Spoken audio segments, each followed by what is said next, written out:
kind of transitioning to something that I wanted to talk to you about because I don't have an answer to this question. So I think that now we have a lot more technology, obviously. Music has become even more of a money-making industry, so more people are getting involved with it, Do you think that over the years, as we've gotten streaming, as people have changed the way they put out albums, the length of albums, we see the deluxe trend starting now, has music in quality gotten better? That's such a hard question. Because it's so subjective. You know what I'm saying? And I hear what you're saying in quality, but I still don't think there's a way that you can distinguish quality for each listener. Okay. Because for me, the kind of comparison I make is photography. Whereas film photography versus digital photography. Where now the ceiling's so much higher. We have digital photography where you can go and shoot 500 pictures in an hour, and then throw them into Photoshop and do some fucking wild shit. You know what I'm saying? And the technology is way better. And there's probably a higher ceiling. They're like just objectively, there is a higher ceiling for the quality to be better. Yes. More pixels per centimeter, better. But like for the cover shoot with PMO, it's strictly film. Because there's something about that look. You know what I'm saying? And because it also changes the process. You know what I'm saying? Because when you can just edit in post, and beat it to death with like technology, it changes the way that you attack a take. This is like the human touch to it, I feel like. Totally. Because when you're shooting film, that you got 20 shots, So this has to be fire. Just like when you're recording analog, when you're going mono in, you're like, this one's got to be good and we got to get it to sound exactly right now because I'm not going to touch this after I record it, So it's more like getting ready for that performance, That was kind of a tangent, but basically it's different. The process is different, and I can't say it's better. I mean, what I would say, because I was on that page, right? And then I think about it, and I think it's become more saturated. I think there's more people trying to make music, and I think by virtue of that, there's more bad music, more people coming in that are just trying to make it hit, just trying to be a one-hit wonder. I think we see more one-hit wonders than you did like if you go way back. You know what I mean? And it's just less like organic growth, I feel like. So I'm not gonna say I'm gonna say it got worse. But are you just like the overall all of the music that's being what released? I'm saying. Like overall, maybe because it's like there's not that competition. Yeah. You know what's interesting about that, though, is because there's another side to that one, too. Like you already know. But it's just like, even though there's so much more music, that is because, you don't need a record deal to make music anymore. You can make music in your bedroom. Can make music. And so, it's going to drag it down. If you look at every song released and average them out, it's going to be way worse than it was 30 years ago. You're going to find those gems that would have never gotten a record deal. You know what I'm saying? That might be, like, some of the best artists, to come out. Okay. And I'll, to that point, say, though, that, like, I think we still have the same amount of great artists, though. At the end of the day, motherfuckers are still talking about the same probably 5-10 top rappers that they were talking about 5-10 years ago, right? I don't think we have more guys. Are you talking is that your time frame, like 5-10 years? No, I'm saying, like, I'm talking, like, what this new music is. I consider new music probably starting in 2000s. That's what I was thinking. Yeah. So everything 2000 on. I think in like the 90s and stuff like that, there was probably Pop, Biggie, Jay when he was coming up. A couple, probably 5 big guys that were the guys in the rap at least. I think now you probably got Drake, Kendrick, Cole. Yeah. Because we're still mid transformation. We're not there yet, in my opinion. Because I think that, like, if you prefer, where there's the gatekeepers in the music industry, the older stuff, that just means your taste aligns with industry people. You know what I mean? And probably with the majority. And that's cool, Like, then you would thrive in an era where, there were gatekeepers. And any music that you're going to hear, that you're going to see on your Spotify page, was checked by people that are thinking about the majority, But as someone that's really into experimental music of every kind, I'm way happier now than I would have been then, because a lot of these people that I love to listen to I'd never heard because But they would have never got a record the radio's I can't listen to the radio now though. Man, but have you ever listened to the radio? But because I was born in the 2000s. Yeah. But in the 90s, everyone listened to the radio. Well, it's because what else were they gonna listen to? But it slapped. No, well, that's because that's all they had. You're telling me that the radio was not better than if we pulled up a random day on the radio in the 90s.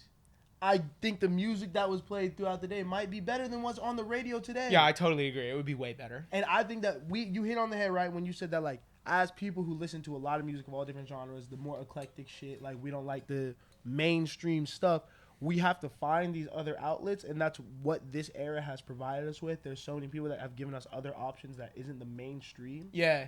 But, like, I just feel like this era has also made it so, like, we have to sift through so much bullshit to find the stuff that's really good. Totally. The stuff that really hits us. Totally. Because there's so much stuff that doesn't even mean anything, that doesn't matter, but it's going to get play. Yeah. Yeah, because it fits the sound. That we were talking about that majority sound, you know? And now the industry plants and things like that. Yeah. Like that wasn't as much of a thing before. Yeah. But that is more like, I feel like instead of saying is the music better now than it was then, you could say like, does the majority of the population have better or worse taste? You know what I'm saying? Because I think pop music and radio music is led by what people like, you know? Okay. And so the like these songs wouldn't be on hit Or radio is it if there wasn't a numbers? huge demographic of people listening to it, you know? Is it dictated by numbers that we don't really know how they get? Well, yeah, but the numbers are listeners. But I don't know how much is really popular and how much is what they say is popular. If that makes sense. Why would a radio station ever play a song that people didn't want to hear? For the same reason that there's people that we know are really good and should probably get on Rap Caviar, but someone who has an industry connection who made like some song that's been made 100,000 times, because they know somebody is gonna get put near the top of Rap Caviar and get way more exposure. I feel like that's just something that happens now. And I think I fucked up the question by making it, is music quality better? Because I think that's 1,000% subjective. Yeah. But is the music industry better? Yeah. And I don't know. No, it's worse. Maybe, I guess, because we say we don't want record labels and stuff like that necessarily, but then like Motown was crazy. Yeah. Like, what would music be without Motown? Yeah. Like, that's an essential part of the whole industry. You know, you need things like that. And was it able to function because it was in that old industry? Yeah. And also, I shouldn't be so quick to say that the industry is worse because, I mean, I did my internship at a label at Epic Records, you know, and so I was thinking back a lot about it. When I was saying that, I was thinking like Meghan Trainor, you know, and I was thinking like some of these AJ Mitchell, you know, some of these other people on the roster. But then I was like, wait, the lead dogs were Travis and Future, you know, and that's major label, that's music industry, you know. So it's like, I don't know. It's a really interesting question. I mean, hey, DSPs are about to change a lot of that. Yeah. Change the whole game up regarding that. And I think it's time for that because it's going to put I think artists need almost that. Okay. Sports people might get this. NBA, when they renegotiate the CBA, right, people can make more money. And I think that adds, when you know you can make more money, when the opportunity gets bigger, when the bag gets bigger, you get a little more hungry. You remotivate, and then the whole market resets when one person does it. So if the industry changes, you know what I mean? Labels become less prominent. Like, I don't know. I want something to force artists to really refocus themselves, you know? Really get motivated again to prove something to their listeners. Like, change the way artists want to put out music to consumers, you know? Make it mean something again. Yeah. I think because streams fucked it up. Yeah. Streams fucked it up because it used to be you have to... While I've never grew up in the era of going out and buying a CD, the fact that your shit was hot enough to make someone get up out of their house, go drive down the street to a store and purchase that CD says more than me typing in the name on Apple Music and just clicking it, you know? Yeah, and it makes sense. You know, you're buying their product. Yeah. They made this product and they're profiting because you got to buy the whole shit. Yes. You can't stream this song one time and give them 1/100th of a penny. You know what I'm saying? Like, think about that Kanye 50 beef. Yeah. That's not happening today. No. That's it's a shame. never happening today. It's a shame. And that's why I collect vinyl. It's just like literally me just like wishing, me just grasping and wishing that I could have, you know, existed in an era where, you know, people didn't have the same catalog. Who ruined it? DSPs. Spotify. No, Apple did. Apple did with iTunes. Nobody ruined it because it was gonna happen regardless. But there's no Spotify without. Who played a role in it though? Like I feel like, okay, I feel like my goat. I'm gonna have to talk about. I think Wayne played a big role in it too. Okay. Because I think when it was like the mixtape era, bro. Yeah. And stuff like that, people were like, ooh. We gotta find a different way to like move and shake around the label, different way to like make shit pop. This make shit's shit not get gonna. released. They're not gonna clear these samples Yeah. ever. So like. Oh man, that's a good point. I think Wayne really like put pressure on things to have to change. Something's got to give because he's the biggest guy out, and people want to listen to his shit. Yeah. And if he's dropping no ceilings, and I can't find it anywhere, man, you're right. It wasn't DSPs. It was DatPiff. Yep. It was DatPiff and YouTube to MP3 and LimeWire and, shout and out YouTube to FrostWire. Because as a kid, you know, until I was 10 or 11, I paid for my music on Apple Music. You know, I use on iTunes. You know, I use my allowance. Yep. My mom let me buy one song a month on her money. You know, that's stingy. That's $1 a month, Mom. You couldn't have done no better. You know I love music. That's wild. You got a song a month. Yeah, the rest I had to come out of pocket for. What was your monthly song when you were like 8? Probably some Jack Johnson song. I won't even lie to you. Or some AC/DC. Oh, I don't know. Maybe I was around 12. You know, when my sister showed me like FrostWire and LimeWire, and instantly right then, something clicked in my head, and I realized I was never gonna pay for music again, and it sucks. You know what I mean? And like I'm not gonna buy, you know. I can't buy a song, bro. I'm not gonna pay $1.99 for one song. And that's the way we've been raised and conditioned, and it's fucked because it's worth it. You know, the artist deserves us to buy that song. No, I'm gonna buy an album. If an artist posted an album, I'm not opposed to iTunes posting the whole album for $10. Mm-hmm. I think that's totally fair. I think what fucked the shit up is when you could buy one individual song. Mm-hmm.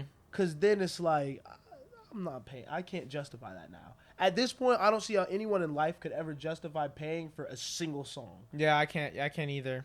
It just, unless you really don't like music like that. But like, I mean, I think at this point though, like when I'm broke college student, whatever, but like, it would be cool to be in a position where I could still buy an album on iTunes just because I want to support the artist. Because I think that does show genuine support, like you were saying. Yeah. That's like a real, like, hey, I fuck with you. Let me support the cause. That's why I'm going to get you a record player for your birthday. Dog, bro.